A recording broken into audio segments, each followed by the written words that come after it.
बिस्मिल्लाहिर्रहमानिर्रहीम। अस्सलामु अलैकुम। नूह अलैहिस्सलाम का बेटा जो काफिरों का साथी था, नूह अलैहिस्सलाम ने अपने फर्जंद को तूफ़ान में देखा तो फरमाया, ऐ बेटे हमारे साथी कश्ती में सवार हो जा, काफिरों का साथी न बन। उसने जवाब दिया, मैं अनकरीब पहाड़ की तरफ पनाह ले लूँगा जो मुझे पानी से बचा लेगा।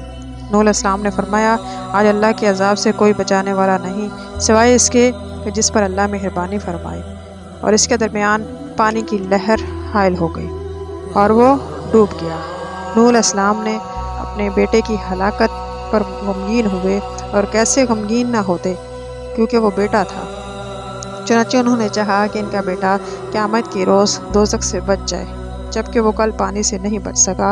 आग तो पानी से ज़्यादा सख्त है। यकीनन आखिरत का अज़ाब ज़्यादा सख्त है कि अल्लाह ताला ने इनसे इनके अहले अयाल को बचाने का वादा नहीं किया।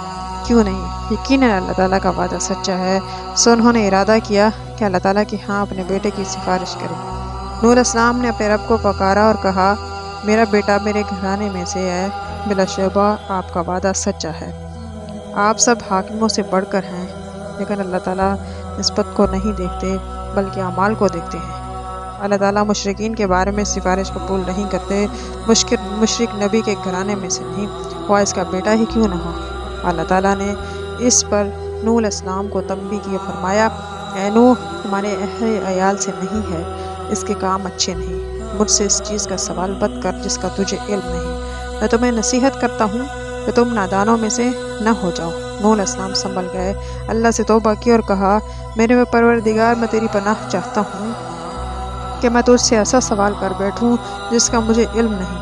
अगर तू मुझे बख्शेगा नहीं, रहम नहीं करेगा तो मैं नुकसान उठाने वालों में से हो जाऊंगा।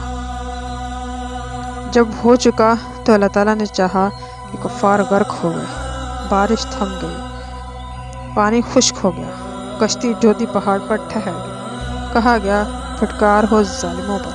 नूह अलैहिस्सलाम से कहा गया, सलामती के साथ उतर जा। नूह अलैहिस्सलाम और कश्ती वाले उतर पड़े।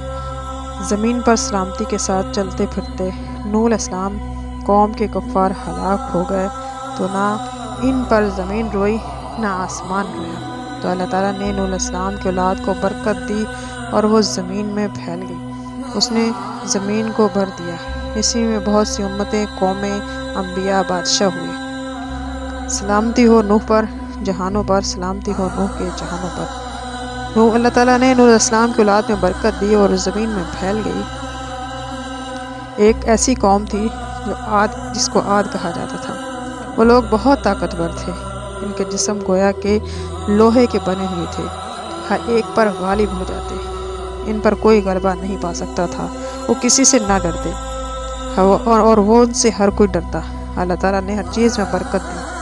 आद के ऊँटों, भेड़ बकरियों से वादी भर दी, इनके घोड़ों से मैदान भर दिए। आद की औलाद से घर भर गए। जब आद के ऊँट और भेड़ बकरियाँ चरागाहों की तरफ निकलते तो इनका मंजर बड़ा और दिलकश होता था। जब बच्चे सुबह के वक्त खेलने के लिए निकलते तो इनका मंजर भी बहुत खूबसूरत होता। इसी तरह आद का भी मुल्क बहुत सरसब्ज खूबसूरत था, जिसमें बहुत से बागात और चश्मे थे। लेकिन आद ने इन बेशुमार नेमतों पर अल्लाह का शुक्र न किया। कौम आद तूफ़ान का किस्सा भूल गई जो उन्होंने अपने आबा व अजदाद से सुना था। ज़मीन में इसके निशान देखे थे और ये भूल गए कि अल्लाह ताला ने कौम नूह को तूफ़ान क्यों भेजा था। उन्होंने इसी तरह बुत परस्ती शुरू कर दी, जैसे नूह की उम्मत बुत परस्ती में मुब्तला थी। वो लोग अपने हाथ से पत्थर के बुत गढ़ लेते, फिर इन्हें सजदा करते, इनकी बंदगी बजा लाते और इनसे अपनी हाजतें मांगते और इन्हें पुकारते और इनके लिए ज़िबा करते। वो लोग नूह अलैहिस्सलाम की उम्मत के नक्शे कदम पर थे।